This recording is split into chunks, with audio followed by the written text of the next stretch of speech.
This is Enya. She's one of the most intriguing non-playing characters in Stellar Blade. Her story with Sue is a wild mix of heartache and humor, a love story that, I'll admit, made me cringe a little, but in the best possible way. Yet what really caught my attention about Enya isn't just the chaotic romance. Welcome back, Cogitantes. Today, let's answer the question, who is Enya? First of all, why did I become so interested in Enya? Well, as we all know, Enya starts off in pretty rough shape. Actually, rough is an understatement. She's practically half destroyed, with everything below her sternum completely gone. How did she end up like this? That's a mystery, but what's even more puzzling is how she's still alive. Other NPCs drop dead from far less severe injuries. Even with Sue's temporary life support setup, you'd think she'd have died before anyone even found her. This mystery is what drew me in. There has to be a reason for her survival, unless we are dealing with a massive plot hole. So I started digging into Enya's backstory, searching for any clues that could explain this enigma. Enya's story in the game is quite limited. At first,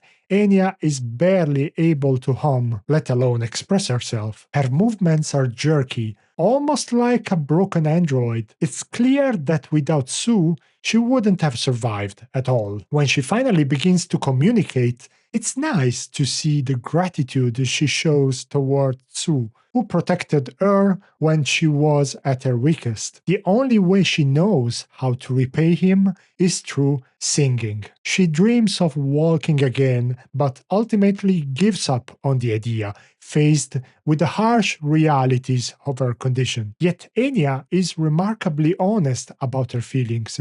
She's terrified that Sue might abandon her, a fear that reveals a fragile side to her, with a hint of obsession. But Sue's perseverance pays off. Enya eventually gets new legs, allowing her to walk on her own for the first time in what feels like ages. Her journey doesn't stop here. Eve seeks answers about her mysterious past, so she starts to gather pieces of Enya's story, which are then revealed to Enya, who sinks beyond destiny in gratitude as she begins to look toward the future. This marks a transformation from a mere survivor to someone who dares to dream of what's ahead. In the secret ending, Enya is right at the center when Lily pushes the last hypercell, and she's also central when the citizens of Zion gather before Eve's final battle. She truly becomes a symbol of hope and renewal. Among all the side quest NPCs,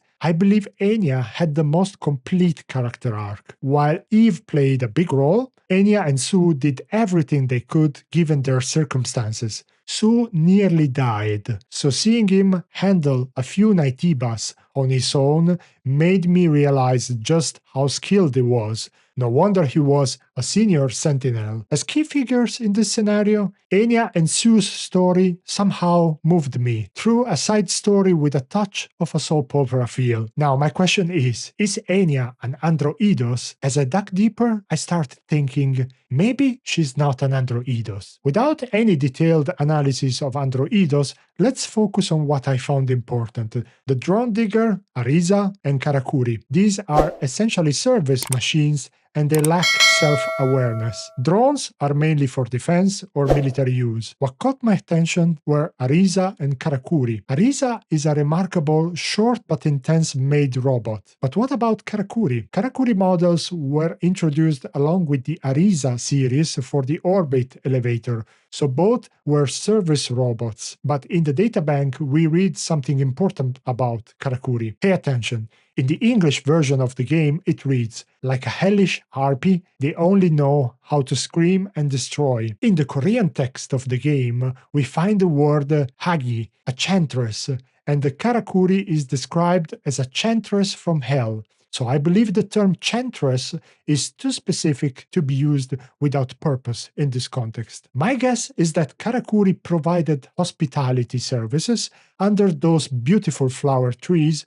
possibly handling everything from serving food to stage performances. Given that it was an orbital elevator service, it might have been a high-end entertainment model. What does it have to do with Enya? Enya's final side quest is titled Madama Machine and ends with her singing the song Beyond Destiny. In the opera house, we learned that in the past, Enya played the role of Karakuri in an opera titled Madama Machine. This opera was extremely popular and brought Enya, a relatively unknown actress, remember actress, not singer, into the spotlight. However, some of the messages left about Enya make you wonder if she's really still alive. Throughout the game, there are also the collectible documents entitled Plastic Hearts. Unlike other series, which clearly help build and explain the game's world, Plastic Hearts feels different, almost as if it doesn't quite fit. The story of Plastic Hearts sees two characters, Athena and Pallas,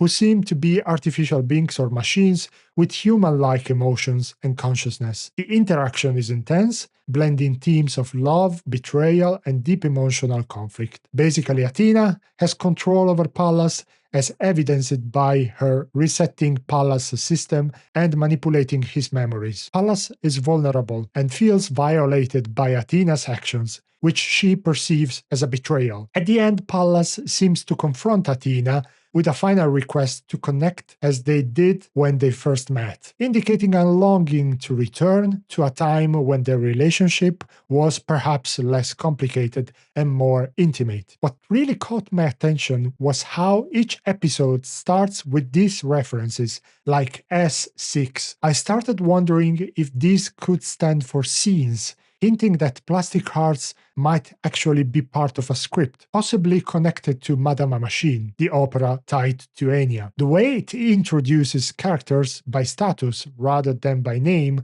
made me think that Plastic Hearts could be a key to understanding the deeper story of Enya. At this point, I began to question whether the Enya we see in the game is truly the same Enya who performed in the opera Madama Machine, and if there is some connection also with the characters of Plastic Hearts. Could it be that Enya is just a Karakuri robot that gained self-awareness after the collapse of the orbital elevator? So what happened with the collapse? In the game, 3 out of 4 orbital elevators have already collapsed. The last one is eventually destroyed by Eve. What about the remains of the 3 collapsed elevators? Here, I remembered of Alita Battle Angel. The protagonist falls from above and is rescued from a pile of garbage and is in a condition similar to Enya. And Kim Hyung-tae has mentioned that Alita is one of the sources of the game. So if even a simple drone like Digger could develop a sense of identity,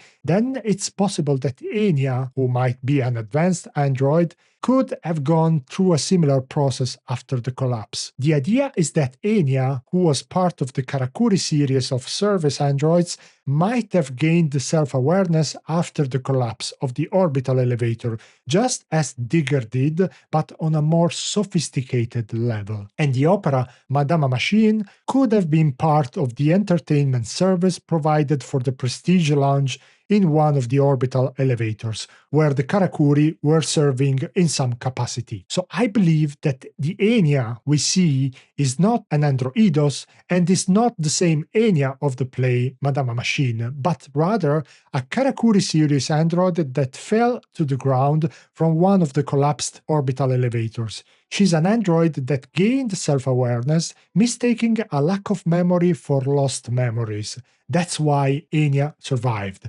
despite injuries that would have killed an andro-eidos. Furthermore, Enya isn't an andro-eidos who forgot her past, but rather an android who never had a past to lose in the first place. She's come to believe that her identity is Enya, influenced by the opera singer's song and name. So she's a true android from the Karakuri series, who has developed a sense of self and identity through her experiences. And if my theory is correct, then Sue and Enya unknowingly played out the roles of the Madama Machine opera as well as in the Plastic Hearts opera, without realizing they were acting out pre-programmed parts. To tie this back to Slavoj Žižek's idea, Enya's story can be seen as an example of a being clinging to any available identity to make sense of her existence.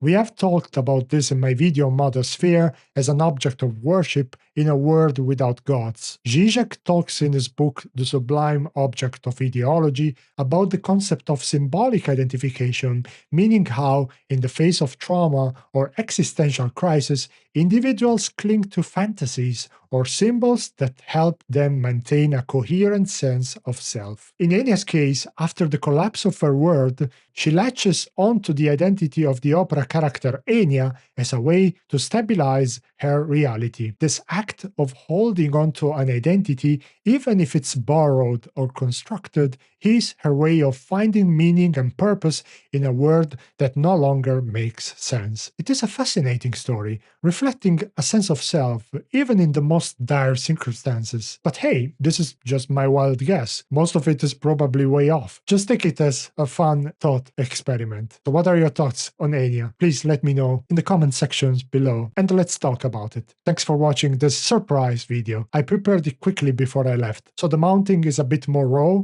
but it reminded me that maybe I'm not yet done with this game. So maybe when I will be back, there will be more to say about it. We will see. Take care, and happy mindful gaming, Cogitantes, those who think critically and against the grain. See you next time.